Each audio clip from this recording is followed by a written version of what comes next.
Melisa Alaba, and I am your breakthrough coach. Today, I wanted to share with you things and my thoughts around infidelity in relationships. Okay. So, recently there's been a lot of talk about Derek Jackson and the infidelity that he had in his relationship. And so, we've been getting lots and lots of clients and calls and requests and emails wanting to know, how do you work through infidelity and the things in which they're seeing on the internet and in this person's particular relationship. Is this the way to go about it? And as a counselor, as a therapist, and having this agency, what is it that our marriage therapist would recommend? So I wanted to give you guys some tips when you're thinking about infidelity within a marital relationship or a committed relationship, on how to get over it and to move through it. So, first of all, it is possible to move through infidelity. Lots of couples have done it, and lots of couples have done it successfully, right? But there's also some very wrong ways that do not allow for growth. And so, we're going to just talk about the right ways today, right? One, when an infidelity takes place, it's very important that we have a conversation around what happened.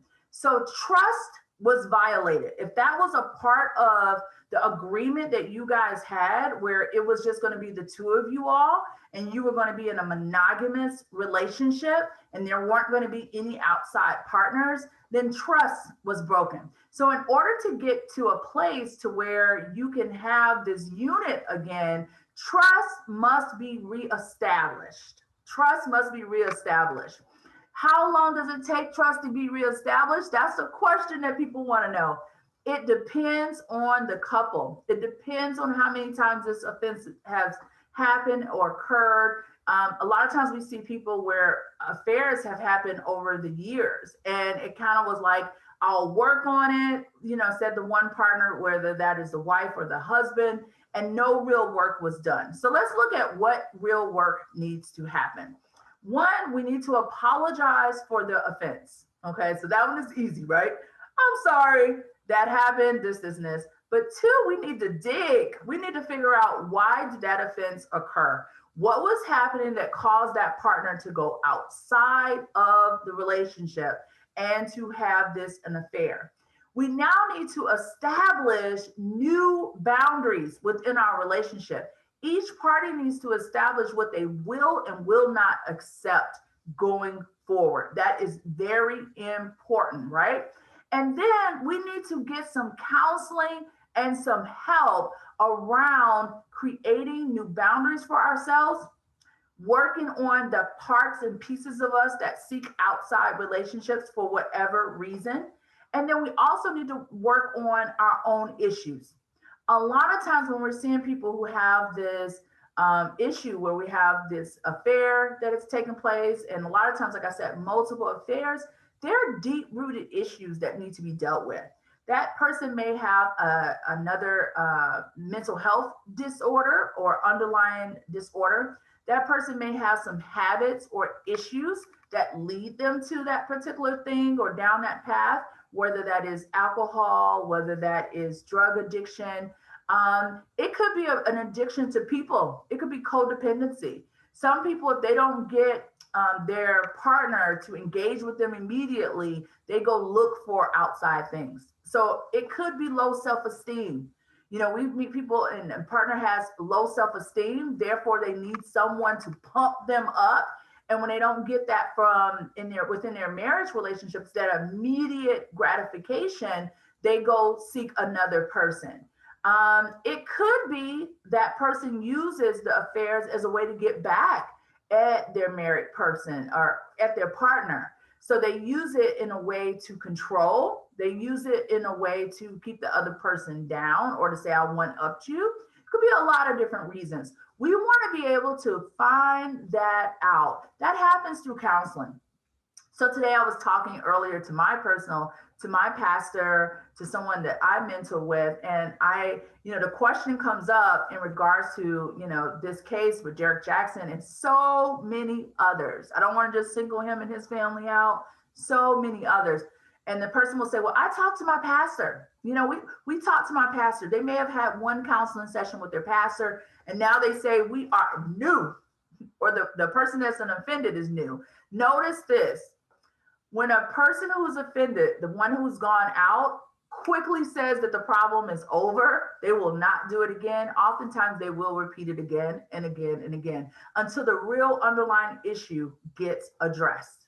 Conversations need to take place, and it needs to be a period of time where we can observe the person who got cheated on is going to need that reassurance, that openness that this is not going to happen again, or a new trust level, new communications and dialogue has been set in place. So often we will hear in the counseling session things like, well, she's looking through my phone. Again, new openness is required. You were a person that snuck around. You were a person who did things that were dishonest. So now we need to know, are you going to be honest? So yes, having the password to your phone may be something that your partner requires. You guys can work on agreements that you need to work on. When you say you're going out, your partner may say where. Yes, it's expected you tell your partner where you're going. If you say you're going to be home at a certain time, yes, it's expected that you show up when you say, because you are working to reestablish trust that was broken because of the infidelity that you did, right? So it's an onus on you to establish that. The onus on the other person is to be open, if they decide that they want to stay in this relationship, to be open to the fact that they are going to work to trust you again and see the signs and accept them, right? And to work to move on. The other person may also make a commitment that they're not going to keep bringing up the old offense every time they get mad or things like that. So those are like boundaries. Those are communication things that can be worked out in counseling of how we're going to go about reestablishing this trust, how we're going to go about getting to a marriage that we both love, and how we're going to go about getting our individual needs met. That is really, really important, because initially when an infidelity happens, a lot of times, whether it's the wife or the husband, may not want to engage in sex with their partner. So the one partner who's cheated, so well, that's the reason why I cheated. She won't have sex with me. No, she won't have sex with you, or he won't have sex with you because you went outside the marriage, and they need a period of time to see that they can trust you and be faithful to you, that you can be faithful to them with their body. So a lot of times those particular issues are not necessarily addressed in the church. Instead, what a lot of times happens, not always, but we have a lot of times when it's more so that's your husband, that's your wife, forgive them, work this thing out, and let old things be gone, and we'll use the scripture for that. But I want to say to you guys, it's a process. And with every great thing, there is a process. Building a strong marriage and a foundation takes time. It is a process. And so in order to get to a place where you both love the marriage that you are in, both parties have to be willing to work on the process. Otherwise, what winds up happening is the offense happens again. So that's my take on it, guys. I'm thankful that you guys reached out to us. You wanted to know what we were thinking. And I just want to say it takes time. And for many couples to establish that trust again, you're looking at anywhere from 6 months to a year. I've never really seen it happen within a couple of weeks. So when I see that, I am like, what? Because so many different violations took place. Again, we are easy to forgive, but for most of us within the brain, it's hard to forget.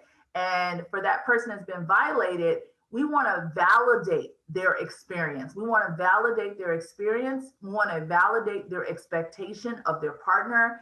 And we want to validate them as a human being, right? Again, mistakes happen. We're all human, and we're on this course. So for people who decide to stay within this marriage, there is no judgment. But I do say to you, whether you're the female or the male that has been in this situation, if you desire a true partnership when your partner is faithful and is in a monogamous relationship, and you really want that with this person who has created this offense, please take time to talk with them, to get great counsel, and to decide together that you're going to go through a process of relearning each other, a process of rebuilding the trust, a process of rebuilding the marriage, and allow that to be your theme. We are in process. Otherwise, like I said, this offense will happen again. So again, guys, thank you so much for joining me today. Until next time, color your page with love, color your page with joy, and color your page with purpose. Bye, guys.